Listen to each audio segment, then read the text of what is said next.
Hey, Angel here. I don't know if you guys know this or not, but one of the things I like to do is run. I usually get a run in every other day. I try to do some distance, usually, I don't know, 5 or 6 miles, something like that. And then on off days, I usually work in the gym. Nothing too major. I ran a 10K yesterday, and then I decided that I felt good and rested today, and I ran another one. And while I was out there running, I kind of started to think that, hey, maybe I can challenge myself to do a 10K every day this week and see how that turns out. So I think that's what I'm going to do, is I'm going to try to do a 10K every day. I'm going to record progress and see how it goes during this time, and just kind of check in and give some updates when maybe while I'm out on the trail. I'll show you where I run. I think I'm also going to link my Strava down below, and if you want to, you guys can follow me or maybe friend me on Strava. I just want to challenge myself and see how things work out and see what I can really do, and if my body's up for doing a 10K a day for an entire week. I'm not sure what that translates into miles. It's like 6.2 times 7, 42, like 45 miles. I don't know, something like that. All right, getting ready for the third 10K. Location is on China Lake Naval Weapons Center. Sometimes run location's more about what I need to do for the day than it is about where I really want to run. Got to get gas in this vehicle right here and go by the pharmacy on base. I go to the stables. A little over halfway. And I'm still feeling pretty good. Got a little twinge in my right knee, but I think I'm fine. Alright, I think once I get all the way around this golf course, that'll probably be 10K. We'll see.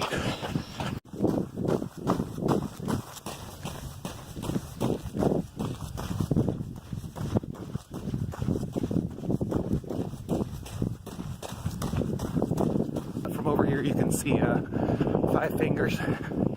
It's one of my favorite places to hike and run. The little valley right beside it, or canyon, is Indian Wells Canyon. I'll probably run that tomorrow and get closer to Five Fingers over there so you can see. That's it.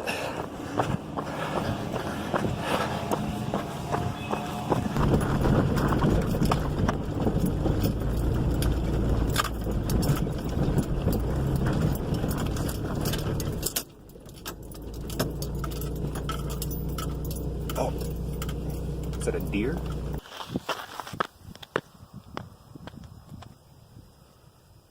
I've never seen anything like that out here before. Alright, it's October 4th. It's a little bit chilly out here, probably about 60 degrees, which is cold for around here. It's not quite sunrise yet. Let's get started here. Feeling pretty good. The past few days haven't really been too rough, so we'll see how it goes. I don't know if you can hear it, and I'll maybe check and see later, but these electrical wires, these things,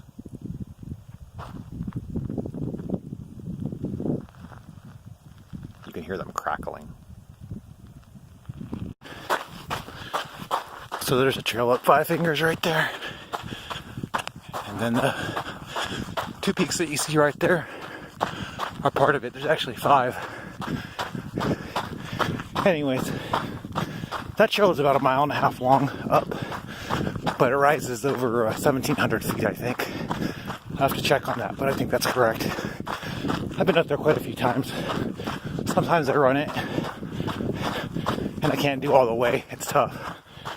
It makes for a good, just short morning hike too.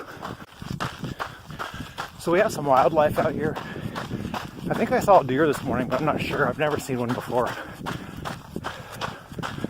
Typically lots of snakes and lizards. In fact, I pulled out had to been over 4 foot long gopher snake from under my house yesterday. I really wish I would have taken some pictures and made a video out of it, but he was caught in some housing material, some like construction netting type stuff, and he looked like he was in trouble. So I snipped him out because he was attached to my house, and took him into one of the local vets here that works with the Bureau of Land Management. They rehab animals that are hurt. even though the sun's coming up and it'll get a little bit warm here soon, there's enough mountains where I can stay in the shadow of the mountains for a good portion of this run. Let's see how we're doing.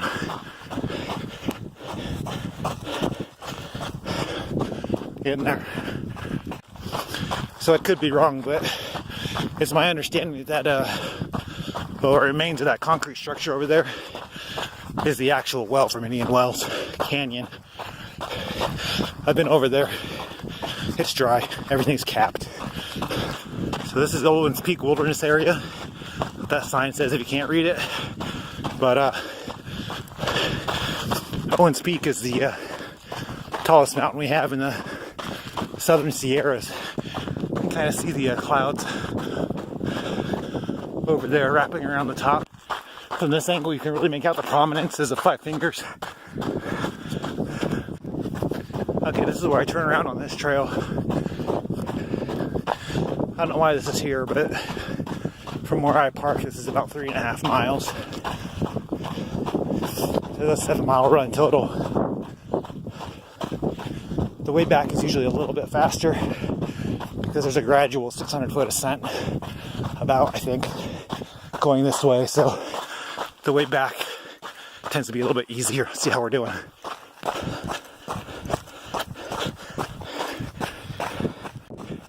There it goes.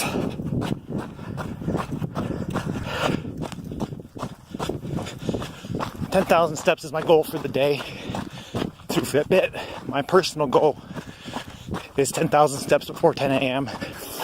If you are on Fitbit and you want to add me as a friend, I'll go ahead and put a link or something down below so you can search me out and find me or whatever. Here we go, almost done.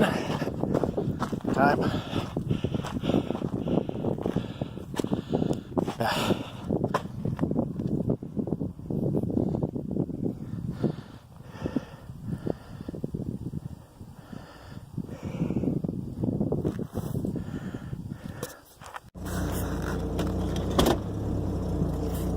We're gonna find out what that sound was. Oh, we're a little stuck.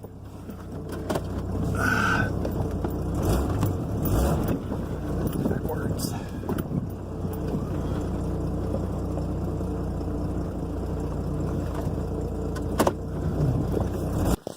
Here, I don't know if you guys can hear this or not, or if it'll affect the video at all, maybe.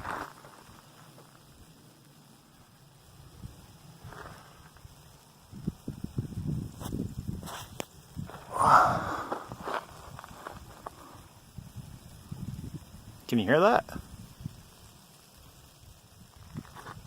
I'm gonna find out why it does that. It kind of creeps me out every time I run under it.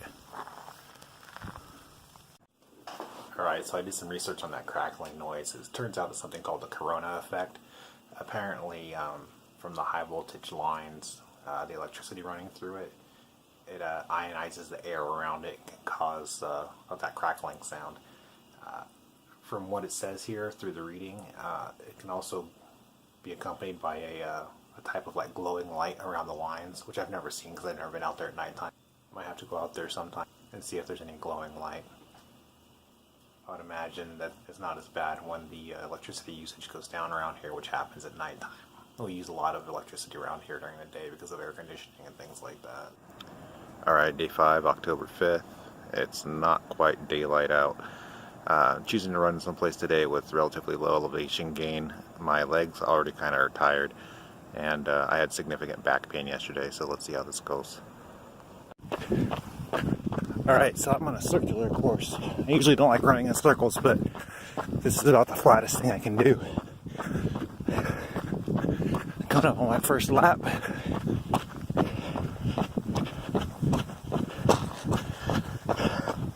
A little less than 2.5 miles. 2 more of these to go. Alright, I'm coming up on lap 2 here.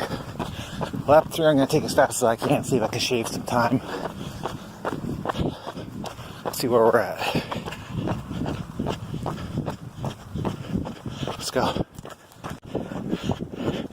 Here it comes. There it goes the 10K. I'm going to try to finish this last lap as strong as I can. Should bring me to about 7 miles. Let's get that 7 though. Here it comes.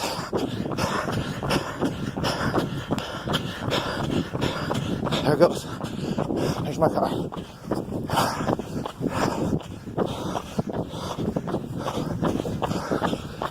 There's the sun. 7 miles before sunrise. Just over an hour.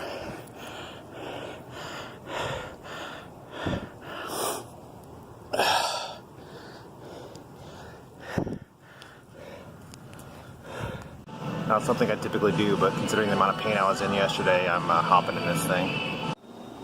Alright, it's experiencing significant back pain, approaching 800.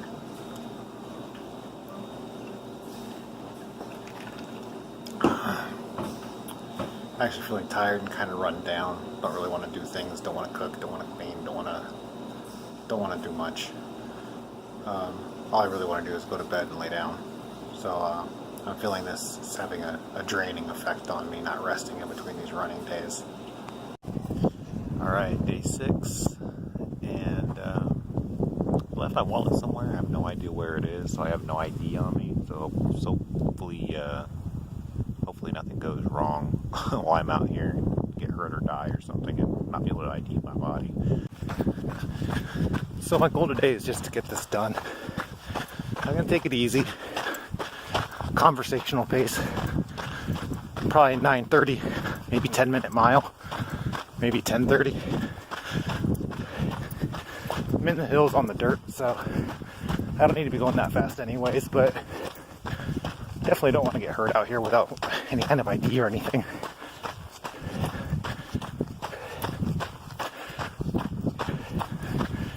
Legs don't feel too bad actually. They are a little bit tired, but nothing too bad, nothing unmanageable. Even though I only spent a short amount of time in the whirlpool yesterday, I think it might have helped my legs. And I think I might stop by there again today after I go check the vet and see if they have my ID. But it's already sunny, so I'm getting a late start. But I spent about an hour at my house looking for my wallet between my 2 cars and the rooms in my house.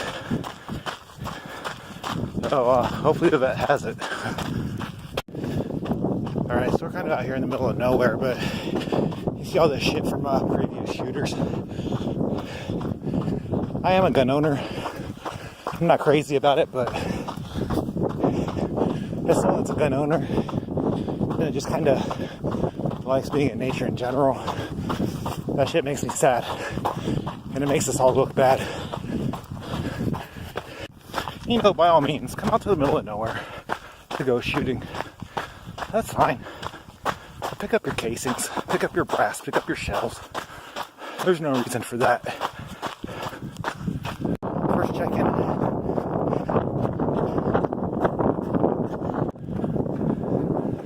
So, I've been following this trail called Gold Bug. And it looks up there like there's some type of old mine. I've never been down this way before. So I think we'll check it out. Oh yeah.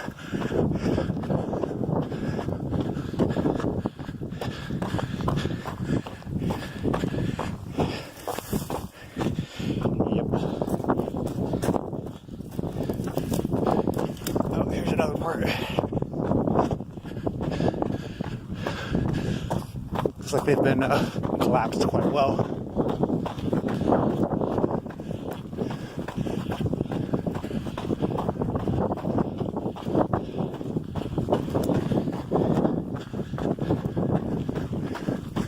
There's quite a few of them back here. Wow.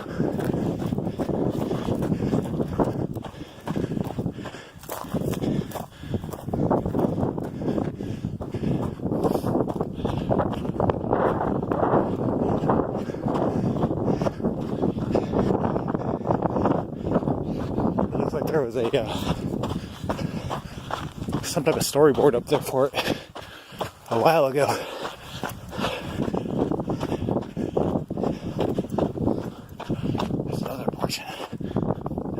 big ol' hole.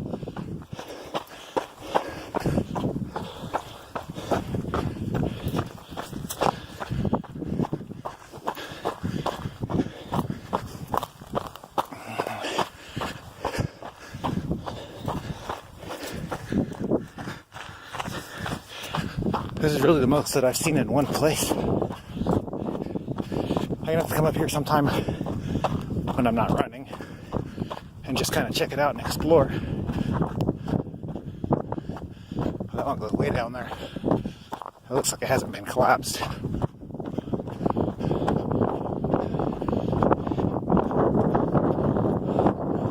There's another sign up there. Let's see if we can see the sign up there. A lot of uphill on this one. Oh, what is that? Oh, it's a pigeon. Get out of here.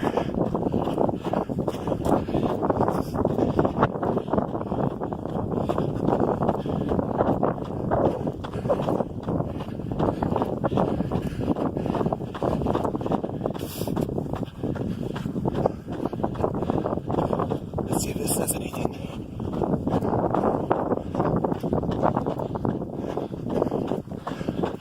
Nope, no information. Alright, I think I'm gonna head this way. Feel like I'm pretty close to my halfway point. Check. Yeah. I start heading back down the hill here. Okay, these jackrabbits keep scaring the hell out of me.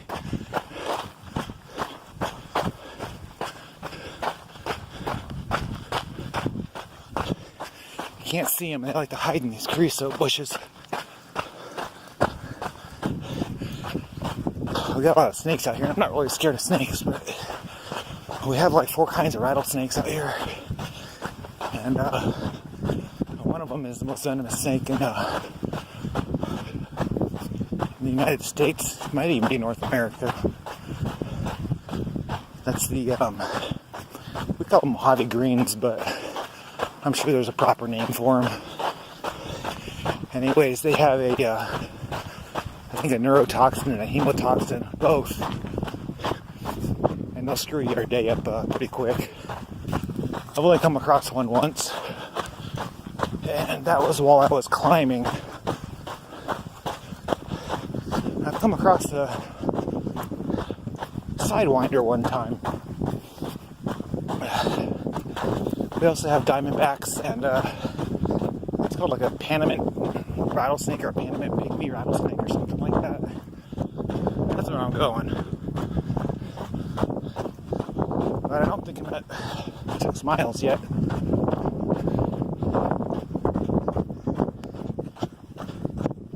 Not quite.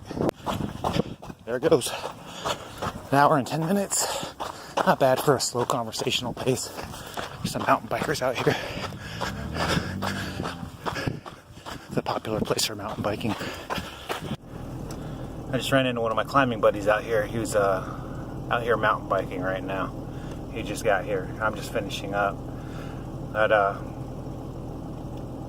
yeah, it definitely didn't break any personal best today, but I feel good. It was a good run.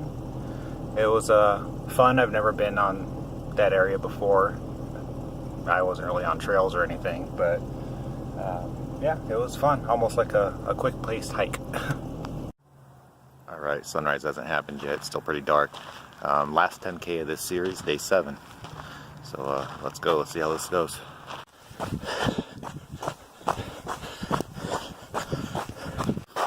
Alright, first check-in, I'm about halfway. So this is uphill pretty much the entire way here. I'm gonna go ahead and start turning back. I might add a little extra if I feel good, but we'll see. Alright, I am feeling pretty good. I'm surprised I'm not tired as I had anticipated even after 7 days of doing this. My Strava just encountered some type of error.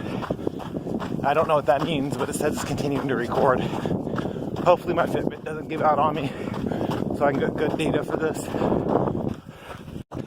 There it goes.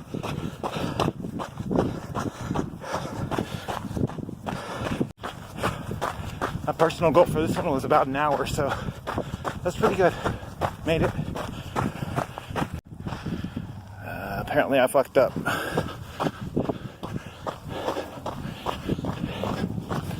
thought I could take this desert trail all the way back to my car, but apparently this is private property.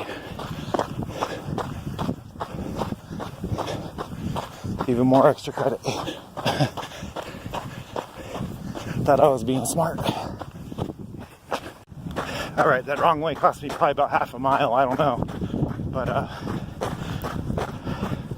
actually longer than that, because I have to go back the way I came, and then back down that way again, but just in a different manner. Just turn this run into a little bit of a slog, because I'm kind of done. I'm not going to stop running, but I'm ready to. That's that fence. I was hoping to pop out over here by this brick wall. There's a road that goes up that way. Apparently that's completely fenced off through there now. That would have brought me right to my car over here. That's where I'm parked. Here we are. Let's see. Almost 8.5. Not bad. So after this challenge for myself, a few things that I learned about myself figured out. I didn't really have an especially hard time with the 10K every day. I do run on a fairly regular basis, so 10K is not really a big deal to me. So I did feel some fatigue in my legs and pain in my back one day. I spent some time in the whirlpool. That helped. I guess one of the things that I want to get across is that you might be a little bit more capable than you think, and all you have to do is really challenge yourself or put your mind to it. I know I certainly was, and I was surprised that I could do what I did. Not only did I do 10K per day, but I did, a little bit more. I did encounter some challenges throughout this. One of the things that, I had been dealing with before when I started back this season running, I had been off for a while because it gets extremely hot where I live, and I'm not going to run in the heat. So when I came back from the season, my feet were real soft, I guess, and I was getting blisters really bad. So I got some of this stuff. Another thing that I did was, getting back into this and, going a little bit further for my distances. I'm starting to learn a little bit more about running. I found out that, and I probably should have known this, that they make specific socks for running, and that really helps with the blister situation. So I bought some of those, and I've been using those. And to be honest, I haven't really needed the run goo since I've started using synthetic socks that are designed for running. I think that has been enough to keep from injuring my feet. Some of you might ask what kind of shoes I run in. I think they're called New Balance High Road 3s. They have a built-in sock, I guess you would call it, or almost like a built-in gaiter. It keeps the rocks and sand and things like that out of your shoes while you're running on dirt trails.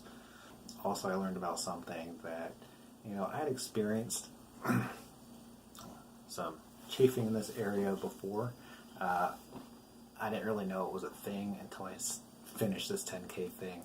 I was feeling a little bit of pain, and I went for a run.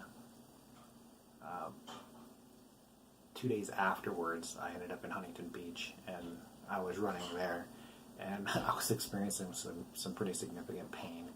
And then this morning, I went to work out at the gym just using an elliptical, and again, I was experiencing some significant pain. And I didn't know, but there's a thing called runner's nipple, and it is when your clothing wears down on your nipples, and it's I guess the synthetic fibers, the synthetic cloth is very abrasive, so the air can flow back and forth, out of it, and it doesn't, trap and hold sweat. But one of the things that it does is it rubs against some sensitive parts of your body.